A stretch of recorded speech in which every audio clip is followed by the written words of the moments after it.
सह्याद्रीच्या कुशीतला कोकण पट्टा,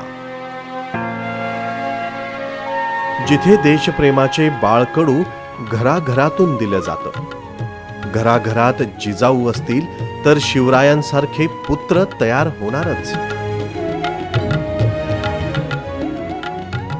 असेच एक निस्सीम देशभक्त इथं निपजलेत, हुतात्मा प्रभाकर विश्राम रेगे।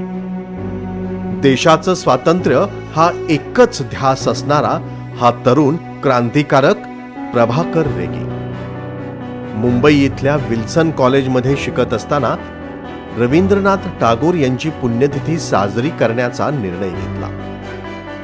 तेव्हा प्रभाकरने त्याच्या इतर सहकाऱ्यांसोबत गवालिया टँक इथं कार्यक्रम आयोजित केला आणि तो सफलही झाला।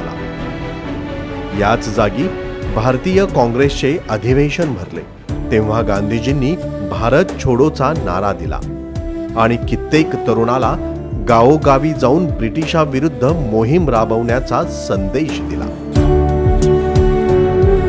त्यानुसार अनेक तरुण स्वातंत्र्य सैनिक आपापल्या गावी रवाना झाले।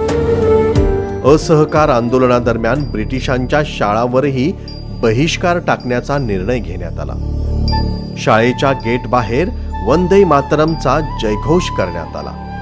चळवळ दडपण्यासाठी इंग्रजांनी या तरुण देशभक्तांना अटक केली। त्यांनी या तरुणावर अमानुष हिंसाचार चालवला। अशाच एका आंदोलनादरम्यान हवेत गोळी झाडण्यात आली।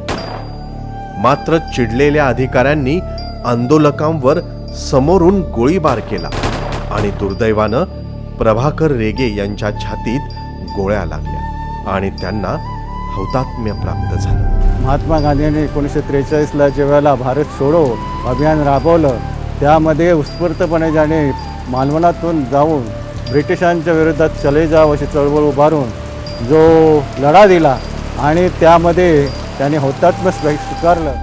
भारताच्या स्वातंत्र्यासाठी बलिदान देणाऱ्या प्रभाकर विश्राम रेगे यांच्या स्मृती जपण्यासाठी मालवणमधल्या कुंभार इथं हुतात्मा स्मारक बांधण्यात आलं। महाराष्ट्रातील अशा असंख्य हुतात्मा स्मारकांना अधोरेखित करण्याचा उपक्रम महाराष्ट्र शासनाच्या सांस्कृतिक कार्य विभागाचे मंत्री माननीय सुधीर मुनगंटीवार यांनी हाती घेतला आहे। हीच भारतीय स्वातंत्र्यासाठी प्राणांची आहुती देणाऱ्या देशभक्तांना खरी श्रद्धांजली ठरणार आहे।